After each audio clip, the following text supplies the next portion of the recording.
ஆனந்தி, சுபான்சு சுக்லா திட்டமிட்டபடி நாளை மாலை 3 மணிக்கு தரையிறங்குவாரா என்ற கேள்விக்குறி எழுந்துள்ளது. ஏனென்றால் 4:35 மணிக்கு அன்டாக்கிங் பணி தொடங்கும் என அறிவிக்கப்பட்ட நிலையில் அது சிறிது தாமதமாகி இருக்கிறது. கடந்த 26ஆம் தேதி அவர் சர்வதேச விண்வெளி மையத்துக்கு சென்ற சுபான்சு சுக்லாவின் பூமிக்கு திரும்பும் மணி இன்று 4:35 மணிக்கு தொடங்கும் என அறிவிக்கப்பட்ட சூழ்நிலையில் மணி இப்போது 4:45 ஆகிவிட்ட சூழ்நிலையில் அவர் பூமிக்கு திரும்புவதில் தாமதம் ஏற்படுமா அல்லது சுனிதா வில்லியம்ஸின் பூமிக்கு திரும்பும் பயணம் போல இது ஒத்திவைக்கப்படுமா என்ற கேள்வி எழுந்திருக்கிறது.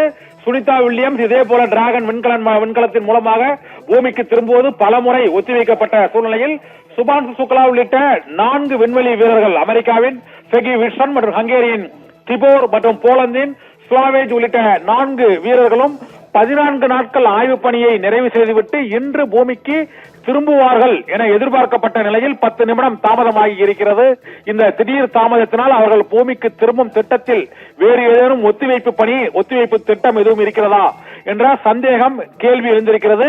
திட்டமிட்டபடி இன்று 4:35 மணிக்கு அவர் சர்வதேச விண்வெளி மையத்திலிருந்து பூமிக்கு திரும்பினால் அந்த பயணமானது சுமார் 24 மணி நேரம் வரை நீடித்து நாளை மாலை 3 மணிக்கு கலிபோர்னியா அருகே பசிபிக் பெருங்கடலில் அவர் கடல் இறங்குவார் என எதிர்பார்க்கப்பட்டது. ஆனால் இப்போது அவர் அன்டாக்கிங் பணி, அதாவது சர்வதேச விண்வெளி மையத்திலிருந்து விண்கலம் பிரியும் நேரம் சிறிது தாமதமாகி இருக்கிறது. இதனால் இந்த 18 நாட்களாக சர்வதேச விண்வெளி மையத்தில் அவர்கள் மேற்கொண்டுள்ள பல்வேறு ஆய்வுகள், 31 நாடுகளுக்கு சேர்ந்த 60க்கும் மேற்பட்ட ஆய்வுகளை சுபான்சு சுக்லா உள்ளிட்ட 4 விண்வெளி வீரர்கள் செய்திருக்கிறார்கள். சுபான்சு சுக்லாவை பொறுத்தவரை இந்தியாவிலிருந்து 41 ஆண்டுகளுக்கு பிறகு விண்வெளி மையத்திற்கு சென்று பூமிக்கு திரும்பும் 2வது நபர். முதல் நபர் ராகேஷ் சர்மா, ரஷ்யாவின் சோயிஸ் விண்கலம் மூலமாக அவர் விண்வெளிக்கு சென்று பூமிக்கு திரும்பினார். 2வது நபராக சுபான்சு சுக்லா நாளை பூமிக்கு திரும்புவார் என எதிர்பார்க்கப்பட்ட சூழ்நிலையில் பூமிக்கு திரும்பும் அவரது பயணமானது சிறிது தாமதம் அடைந்திருப்பதால் சுனிதா வில்லியம்ஸின் பயணம் போல சுபான்சு சுக்லா உள்ளிட்ட 4 வீரர்களின் பூமிக்கு திரும்பும் பயணமும் சிக்கலாகுமா என்ற எதிர்பார்ப்பு, கேள்வி எழுந்திருக்கிறது. ஆனால் இதுவரை நாசாவின் மூலம் எந்த விதமான அதிகாரப்பூர்வ அறிவிப்பும் வெளியாகவில்லை. திட்டமிட்டபடி 4:35 மணிக்கு அன்டாக்கிங் பணி தொடங்கவில்லை என்பதுதான் இப்போது வந்துள்ள செய்தி. இந்த அன்டாக்கிங் பணியானது, விண்கலமானது சர்வதேச விண்வெளி மையத்திலிருந்து பிரியும் அந்த பயணமானது திட்டமிட்ட நேரத்தில் தொடங்கவில்லை. அதனால் நாளை அவர் தரையிறங்கும் நேரமும் சற்று காலதாமதம் ஆகலாம் என எதிர்பார்க்கப்படுகிறது. ஆனால் இப்போது அந்த அன்டாக்கிங் வெற்றிகரமாக நிறைவடையுமா என்ற எதிர்பார்ப்புதான் எழுந்திருக்கிறது. ஏனென்றால் ஏற்கனவே சுனிதா வில்லியம்ஸ் இது போல அன்டாக்கிங்கில் பல்வேறு சிக்கல்கள் ஏற்பட்டதால் பல மாதங்கள் அவரது பூமிக்கு திரும்பும் பயணம் ஒத்திவைக்கப்பட்டது. அதே போல சுபான்சு சுக்லா உள்ளிட்ட 4 விண்வெளி வீரர்களின் அந்த பயணமும் ஒத்திவைக்கப்படுமா என்ற கேள்வி எழுந்திருக்கிறது. நாளை மாலை கலிபோர்னியா அருகே பசிபிக் கடலில் இந்த டிராகன் விண்கலத்தை கடல் இறங்குவதற்கு அனைத்து ஏற்பாடுகளும் செய்யப்பட்டுள்ள நிலையில் இப்போது அன்டாக்கிங் பணி சற்று தாமதமாகி கொண்டிருக்கிறது.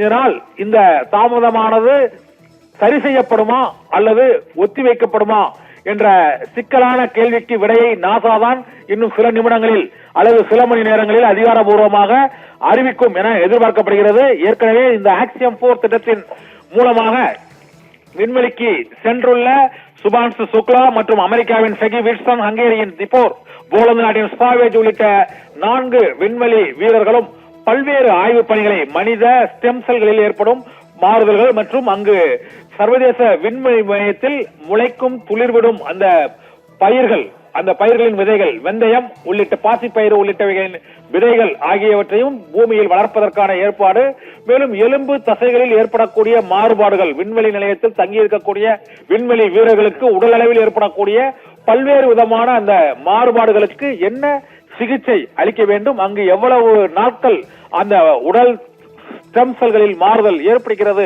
என்பது உள்ளிட்ட பல்வேறு ஆய்வுகள், கிட்டத்தட்ட 31 நாடுகளைச் சேர்ந்த 60க்கும் மேற்பட்ட ஆய்வு பணிகளுடன் அவர்கள் அந்த ஆய்வு முடிவுகளுடன் சுமார் 580 பவுண்ட் எடையுடைய பொருட்களுடன் பூமிக்கு திரும்பும் இந்த பயணம் உலகமே ஆவலோடு எதிர்பார்த்திருந்த சூழ்நிலையில் இப்போது 4:35 மணிக்கு அந்த டிராகன் விண்கலம் பூமிக்கு திரும்புவதில் சற்று தாமதமாகி இருக்கிறது. இது தொழில்நுட்ப சிக்கலா அல்லது பூமிக்கு திரும்பும் பயணம் சுனிதா வில்லியம்ஸின் பயணத்தை போல ஒத்திவைக்கப்படுமா என்ற ஒரு எதிர்பார்ப்பு எழுந்திருக்கிறது.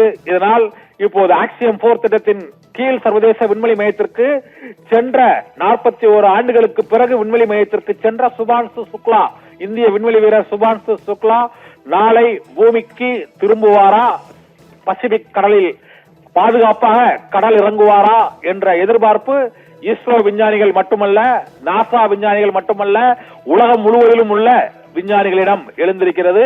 நாட்டு மக்களிடமும் இஸ்ரோவின் முக்கியமான மைல்கல் விண்வெளி பயணங்களில் ஒன்றான இந்தியாவிலிருந்து மனிதனை விண்வெளிக்கு அனுப்பக்கூடிய அந்த ககன்யான் திட்டத்திற்கு மிக முக்கிய பங்காற்றுவார் என எதிர்பார்க்கப்படும் சுபான்சு சுக்லாவின் இந்த பயணமானது இஸ்ரோவுக்கு மட்டுமல்ல, நாசாவுக்கு மட்டுமல்ல, அனைத்து விண்வெளி ஆய்வு விஞ்ஞானிகளுக்கும் மிகவும் முக்கியமான ஒரு பயண திட்டமாக கருதப்படுகிறது. இந்த திட்டம் வெற்றிகரமாக நிறைவேற வேண்டும் என்பதே அனைவரின் எதிர்பார்ப்பாகவும் இருக்கிறது. ஏற்கனவே இதற்கு முந்தைய பயணத்தில் சுனிதா வில்லியம்ஸை பூமிக்கு தரையிறக்குவதில் பல்வேறு இடர்பாடுகள் ஏற்பட்ட நிலையில் இந்த பயணம் சர்வதேச விண்வெளி மையத்தில் வெற்றிகரமாக அமையும் என எதிர்பார்க்கப்பட்ட நிலையில் அந்த அன்டாக்கிங் பணி தாமதமாகி இருப்பதன் மூலமாக இந்த புதிய சிக்கல் ஏற்படுமா, அல்லது இந்த பயணம் ஒத்திவைக்கப்படுமா, அல்லது திட்டமிட்டபடி அங்கு சுபான்சு சுக்லா உள்ளிட்ட 4 பேரும் பசிபிக் கடலில் நாளை மாலை கடல் இறங்குவார்களா என்ற எதிர்பார்ப்பு உலகம் முழுவதும் எதிர்பார்ப்பை ஏற்படுத்தி இருக்கிறது. ஆனந்தி,